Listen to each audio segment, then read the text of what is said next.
వాళ్ళు కొంతమందితో మాట్లాడినటువంటి సమాచారం కూడా మా దగ్గర ఉంది అని మీకు తెలియజేస్తా ఉన్నా. గుర్తుపెట్టుకోండి, రాబోయే రోజుల్లో ఖచ్చితంగా ఒక్కొక్కటే బయటకు వస్తాయి.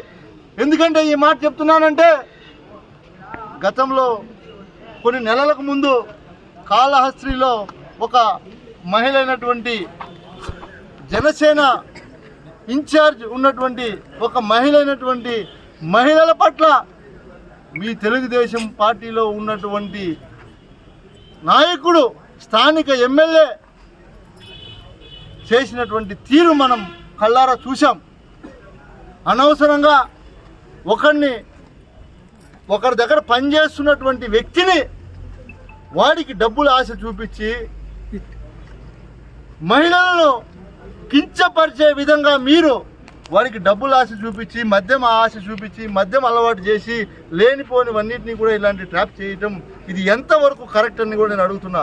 ఇలాగే ఆ రోజు వాడు చనిపోయిన తర్వాత ఈరోజు ఎలా వీడియో బయటకు వచ్చిందో ఈ కోణంలో కూడా ఒక్కొక్కటే అన్నీ కూడా బయటకు వస్తాయి.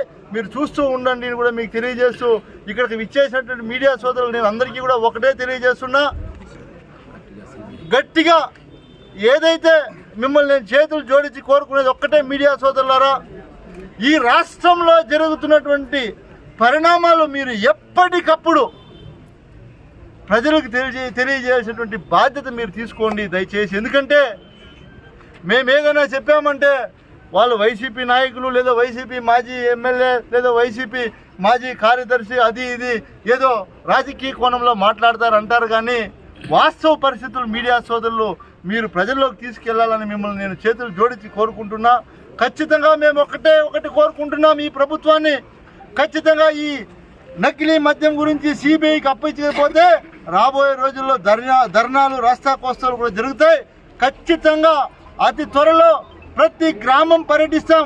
ఎవరైతే మద్యం దుకాణాలు బెల్ట్ షాపులు గ్రామాల్లో ఉన్నాయి అధికారులు పట్టుకోకపోతే నేనే పట్టుకుంటానని కూడా తెలియజేస్తాను. గుర్తుపెట్టుకోండి, ప్రతి షాపుకు వెళ్ళి నేనే పట్టుకొని అక్కడి నుంచి నేను అధికారికి ఫోన్ చేస్తా, వచ్చి వాళ్ళకు తగినటువంటి శిక్ష విధించలేదంటే ఖచ్చితంగా మీ మీద కూడా ప్రైవేట్ కేసు వేస్తానని కూడా తెలియజేస్తా ఉన్నా. ఖచ్చితంగా అందరికీ కూడా ఇక్కడికి విచ్చేసిన నాయకులందరికీ మహిళలందరికీ కూడా ప్రత్యేకంగా ధన్యవాదాలు తెలియజేసుకుంటూ సెలవు తీసుకుంటా ఉన్నా. జై జగన్.